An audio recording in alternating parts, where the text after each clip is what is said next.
सुंदरपुर गांव का वो चौराहा रोज दोपहर होते ही एक जादुई खुशबू से महक उठता था। ये खुशबू किसी बड़े होटल की नहीं बल्कि माधव के छोटे से ठेले की थी, जहां वो गर्मा गर्म दाल बाटी और मीठा चूरमा बनाया करता था। माधव स्वभाव का बेहद सीधा, शांत और दयालु इंसान था। उसके ठेले की एक खास बात थी, जो पैसे दे सकता था माधव उससे खुशी खुशी पैसे लेता, लेकिन जो लाचार, अनाथ या भूखा होता उसे माधव आदर के साथ मुफ्त में भरपेट खाना खिलाता था। लो काका, आज बाटी थोड़ी ज्यादा कुरकुरी बनी है, आराम से खाओ। और बच्चों, तुम लोग शर्मा क्यों रहे हो? थोड़ा और चूरमा डालूं?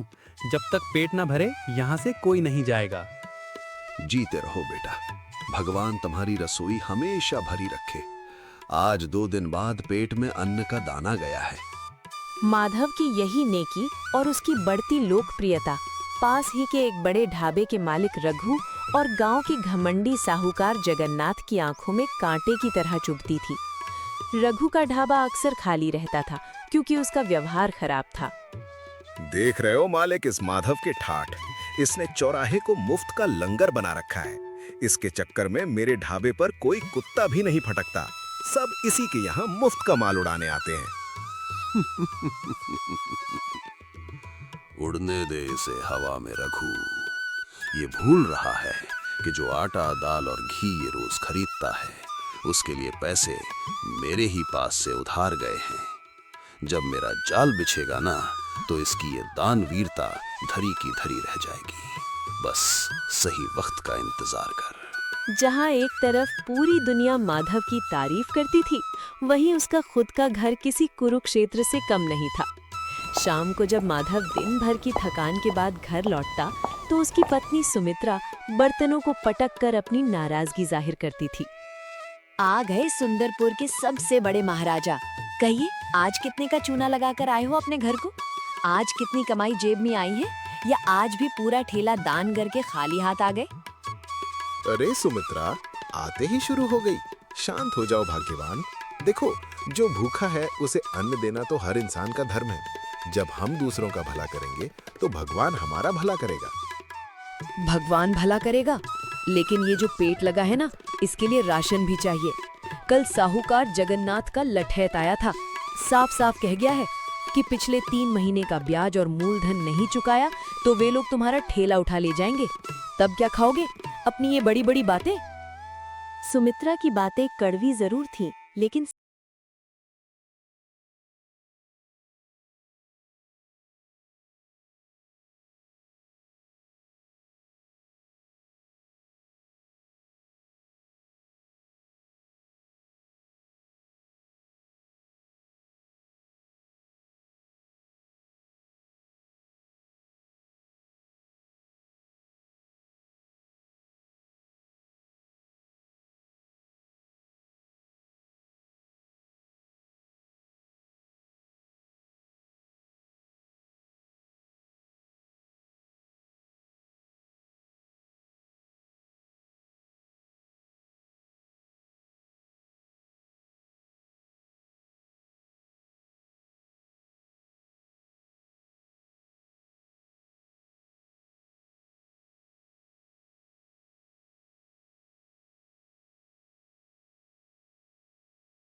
अरे माधव सिंह बड़े दानवीर राजा हरिश्चंद्र बनते थे।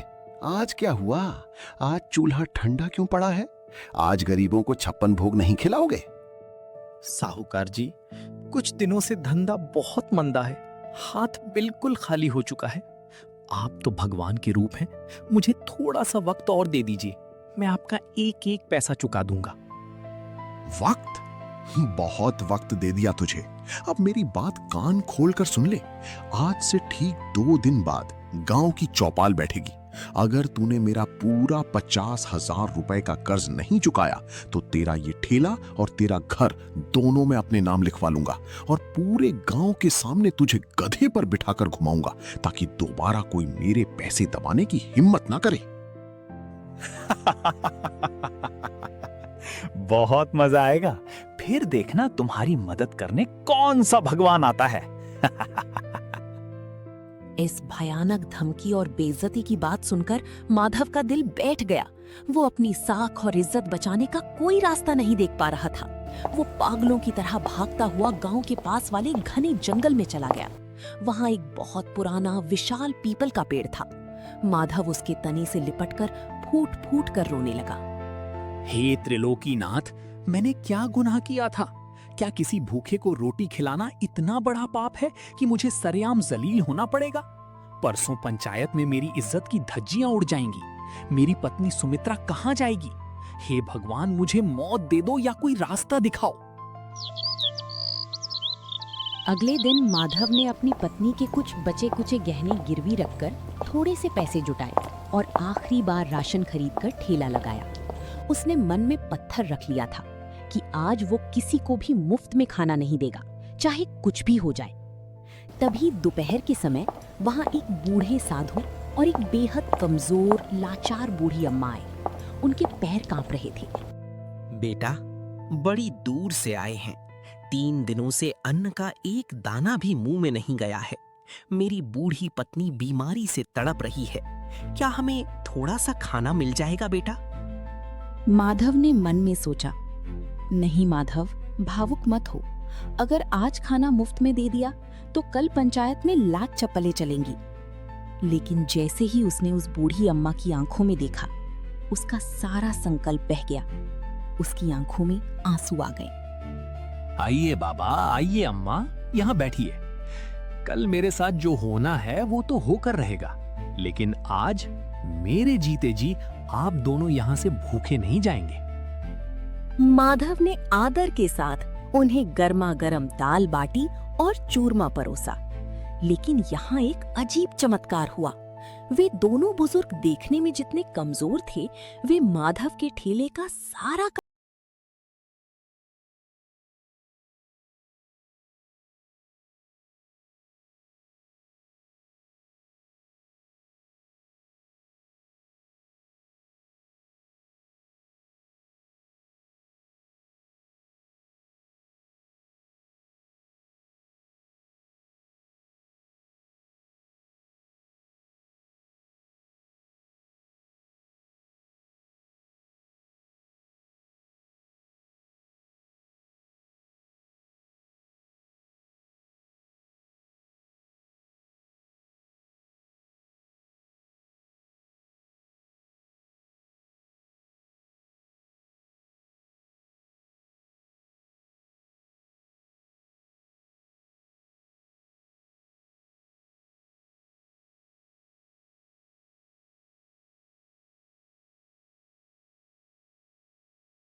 वक्त के तख्त पर दे मारी।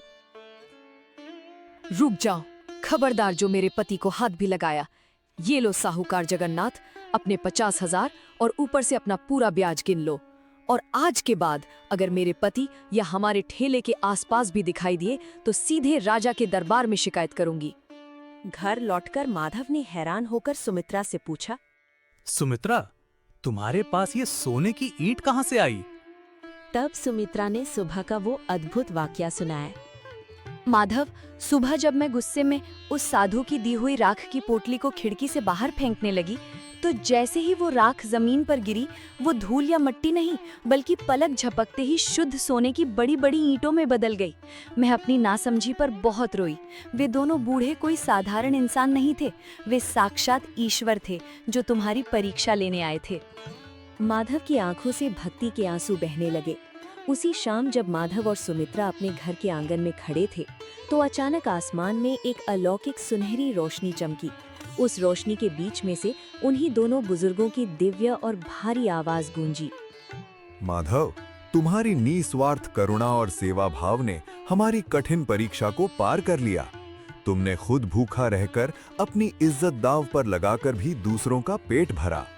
इस सोने से तुम एक बहुत बड़ा अन्नपूर्णा आश्रम बनाओ, जहां इस राज्य का कोई भी गरीब कभी भूखा न सोए।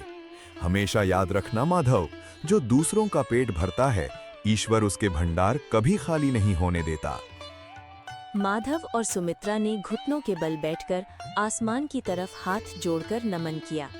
अब सुमित्रा भी पूरी तरह बदल चुकी थी और माधव के साथ सेवा कार्य में लग गई थी। उस दिन के बाद से सुंदरपुर गांव में फिर कभी कोई इंसान भूखा नहीं सोया और माधव की कीर्ति चारों दिशाओं में फैल गई।